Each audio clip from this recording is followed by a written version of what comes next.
भारतीय संस्कृति में ना आभूषणों का बहुत ही महत्व है। पहले तो पुरुष भी आभूषण धारण करते थे, लेकिन आधुनिकीकरण की ऐसी मार पड़ी कि पुरुष तो छोड़ो, अब महिलाएं भी आभूषण पहनना नहीं चाहती। आभूषण देखने में तो ब्यूटीफुल लगते ही हैं, लेकिन ये सौभाग्य का भी प्रतीक माने जाते हैं। तो और महिला को ना फाइनेंशियल सिक्योरिटी भी देते हैं। ये सब मैं आपको क्यों बता रही हूँ? क्योंकि जब सीता माता को रावण हरण करके ले गया था तो उन्होंने आभूषण गिराए थे। वो आभूषण वानरों को मिले थे, लेकिन मैंने इस पे कभी गौर ही नहीं किया कि वो आभूषण उनके पास कैसे आए। जब वनवास के समय श्री राम, लक्ष्मण, सीता राजा दशरथ के पास आज्ञा लेने आते हैं ना, तब राजा दशरथ ना श्री राम के साथ बहुत सारा धन अन्न भेजना चाहते हैं, लेकिन कैकेयी मना कर देती है। श्री राम, लक्ष्मण और सीता अपने दिव्य आभूषण, वस्त्र उन सब का त्याग करके वल्कल वस्त्र धारण करते हैं। तब गुरु वशिष्ठ को बहुत ही क्रोध आता है और वो कैकेयी से कहते हैं कि तूने वनवास श्री राम के लिए मांगा है, सीता का किसी भी प्रकार से वल्कल वस्त्र पहनने का कोई भी कारण नहीं दिखाई देता मुझे।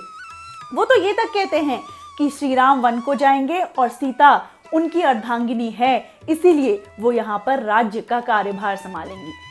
तब राजा दशरथ को भी ना कैकेयी पे बहुत क्रोध आता है और वो उसे कोसते हुए बोलते हैं कि हाँ, मैंने जब तुझे वरदान दिए थे तब सीता के बारे में तो कोई बात ही नहीं हुई थी। वैसे तो सीता का वनवास में जाने का कोई मतलब ही नहीं बनता, लेकिन अगर वो वन में जाती भी हैं तो वो खाली हाथ नहीं जाएंगी और वल्कल वस्त्र तो वो बिल्कुल धारण नहीं करेंगी।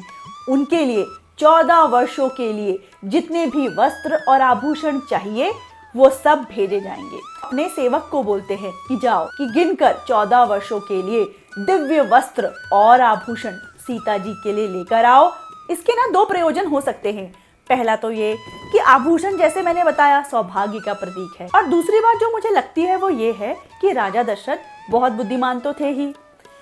जब कैकेयी ने श्री राम के लिए धन अन्न भेजने से मना कर दिया ना, तब उन्होंने 14 वर्षों के बराबर आभूषण देने की जो बात कही है वो फाइनेंशियल सिक्योरिटी के लिए ही कही होगी। उन्होंने सोचा अगर जंगल में कभी ज़रूरत हुई तो सीता माता के गहने काम आ जाएंगे, ऐसा मुझे लगता है। वैसे तो माता सीता इतनी सुंदर हैं कि वो गहने पहने या ना पहने कुछ उनकी सुंदरता पे फर्क नहीं पड़ता। देवी देवताओं को तो आभूषण युक्त ही रखना चाहते हैं, है ना?